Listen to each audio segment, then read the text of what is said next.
அனைவருக்கும் வணக்கம். ஜெய் ஸ்ரீராம். இன்றைய தலைப்பு தந்தை சொல்மிக்க மந்திரமில்லை. இந்த தலைப்பின் மூலம் நாம் அனைவரும் தந்தையின் சொல் குழந்தைகளின் வாழ்க்கையில் எத்தனை முக்கியமானது என்பதை அறிய முடியும். ராமாயணத்தில் தந்தையின் ஆணையை ஒரு மந்திரம் என கருதிய ராமரின் வாழ்க்கை தந்தையின் சொல் எப்படி குழந்தைகளின் வாழ்வில் பிரம்மாண்டமான மாற்றத்தை ஏற்படுத்துகிறது என்பதற்கான வழிகாட்டியாக அமைகிறது. தசரத மன்னர் அயோத்தியின் அரசராக நீண்ட காலம் வாழ்ந்தார். ஆனால் அவருக்கு பிள்ளைகள் இல்லை என்பதால் மிகுந்த துயரத்தில் இருந்தார். இந்த சூழ்நிலையில் குலகுருவின் ஆலோசனையை ஏற்று புத்திர காமேஷ்டி யாகம் செய்தார். இதன் மூலம் தசரத மன்னருக்கு 4 மகன்கள் பிறந்தனர். ராமர், பரதர், லட்சுமணர் மற்றும் சத்ருகனன் ஆவார்கள். இவர்கள் அனைவரும் சிறந்த பண்புகளை கொண்டவர்கள்.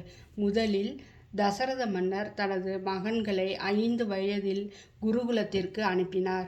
அவர் சொன்னபடி ராமரும் அவரது சகோதரர்களும் தந்தையின் சொல்லே மந்திரம் என்பதை கொண்டு குருகுலத்திற்கு சென்றனர். இவர்கள் தங்களது கல்வியை தொடங்கிய முதல் கட்டமே இது குழந்தைகள் தங்களின் பெற்றோரின் ஆலோசனையை தெய்வீகமாக கருதுவதை ஒரு வகை சிறப்பாக எடுத்து காட்டுகிறது. அடுத்ததாக விஸ்வாமித்திரர் முனிவர் தசரத மன்னனை தொடர்பு கொண்டு தனது யாகத்தை காப்பாற்றுமாறு வேண்டினார். அப்போது தசரத மன்னர் தனது மகன்கள் ராமரையும் லட்சுமணரையும் அனுப்பி வைத்தார். இருவரும் தந்தையின் கட்டளையை ஏற்று முனிவரை பின்பற்றி சென்றனர். இதுவே தந்தை சொல்மிக்க மந்திரமில்லை என்பதற்கான இன்னொரு முக்கியமான நிகழ்வாகும்.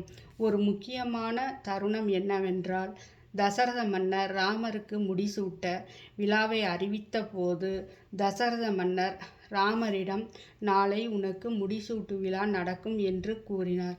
ராமர் தந்தையின் ஆணையை ஒப்புக்கொண்டார். ஆனால் திடீரென கைகேயி தசரத மன்னரிடம் கேட்ட வரத்தை நினைவுபடுத்தினார். முதலில் ராமர் அரசை ஆள வேண்டும், இரண்டாவதாக ராமர் 14 ஆண்டுகள் வனவாசம் செல்ல வேண்டும். இதை கேட்டதும் தசரதர் உடனடியாக முடிவெடுக்க முடியாமல் திகைத்தார். ஆனால் ராமர் மிக அமைதியாகவும் மகிழ்ச்சியுடனும் தந்தையின் சொல் மந்திரம் என ஏற்றுக்கொண்டு வனவாசம் செல்ல தயாரானார். இந்த இடத்தில் ராமரின் ஆழமான ஆளுமை வெளிப்படுகிறது. தந்தையின் கட்டளை என்பது தெய்வீகமாக இருப்பதால் அதை கேட்பதில் அவர் ஒரு நிமிடம் கூட தயங்கவில்லை. இது அவரது நம்பிக்கை, பணிவு, தன்னடக்கம் ஆகியவற்றின் உச்சமாகும்.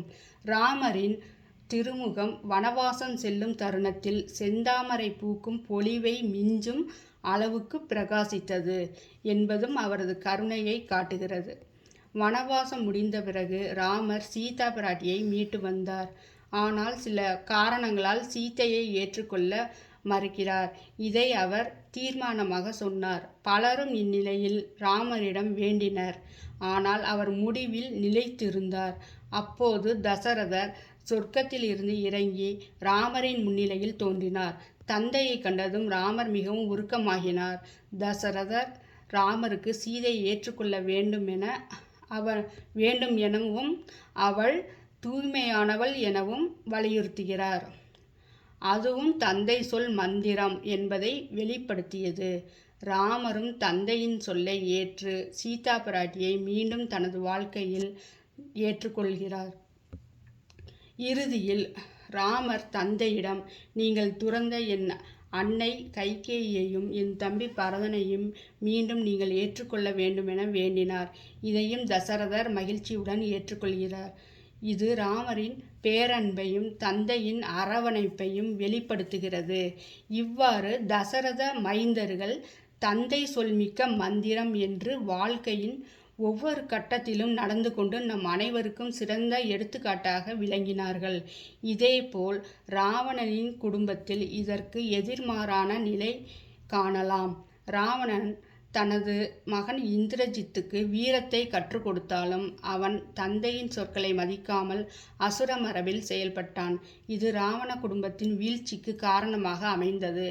இதன் மூலம் தந்தையின் அறிவுரைகளை மதிக்காத வாழ்க்கையின் விளைவுகளை வெளிப்படுத்தலாம். தந்தையின் சொல் என்பது பாசமானது, கற்றலுக்கானது மற்றும் வாழ்வில் அடிப்படை வாய்ந்தது என்பதை நமக்கு நன்கு உணர்த்துகிறது. தந்தை சொல்மிக்க மந்திரமில்லை என்பது ராமரின் வாழ்நிலையில் தெளிவாக தெரிகிறது.